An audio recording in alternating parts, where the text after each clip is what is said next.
Assalamualaikum warahmatullahi wabarakatuh. Halo, perkenalkan nama saya Haranita Gustiandra dengan NIM 2201016047. Di sini saya akan sedikit menjelaskan tentang cara mengelola emosi dengan baik. Di sini saya akan sedikit menjelaskan tentang cara mengelola emosi dengan baik. Jadi, apa sih emosi itu? Emosi adalah perasaan yang muncul dalam diri seorang manusia sebagai respon dari situasi atau keadaan manusia tersebut. Nah, perasaan ini bisa memengaruhi pikiran, persepsi, dan perilaku dari seseorang. Di sini ada dua emosi, yaitu emosi gembira dan juga emosi sedih. Nah, ketika kita emosi gembira, emosi ini tuh mendorong perubahan suasana hati seseorang sehingga secara fisiologis seseorang itu bisa tertawa.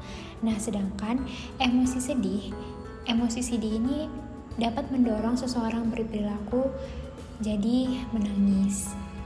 Sehingga emosi itu adalah reaksi tubuh untuk menghadapi situasi tertentu atau keadaan tertentu dari seseorang tersebut.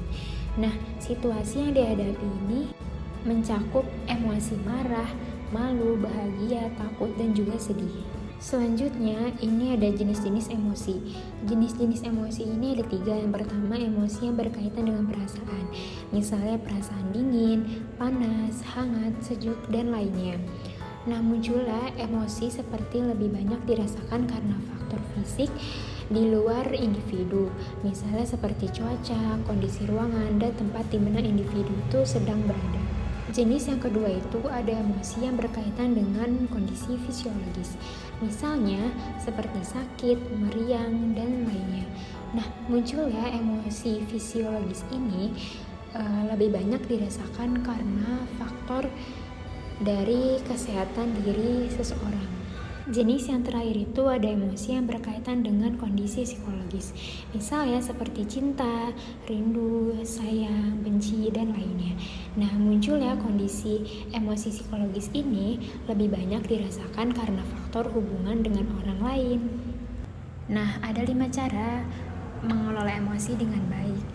Yang pertama itu tenangkan diri. Mulailah duduk dan berlatih untuk tarik nafas selama 3 detik lalu hembuskan. Nah, lakukan ini berulang kali.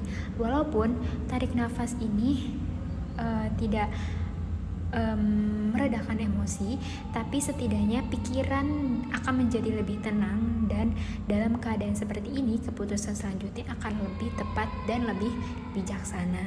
Nah, yang kedua itu ada dampak dari amarah.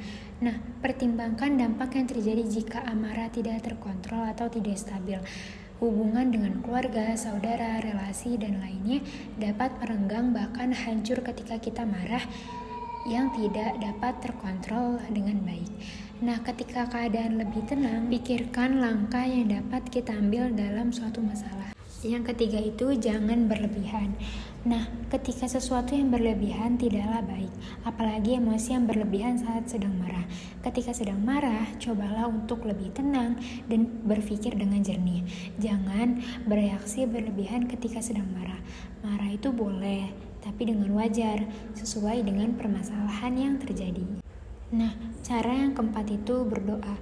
Dalam marah, lakukan doa sesuai dengan kepercayaan agar hati menjadi lebih tenang. Berdoa ini dapat membantu dalam mengontrol emosi.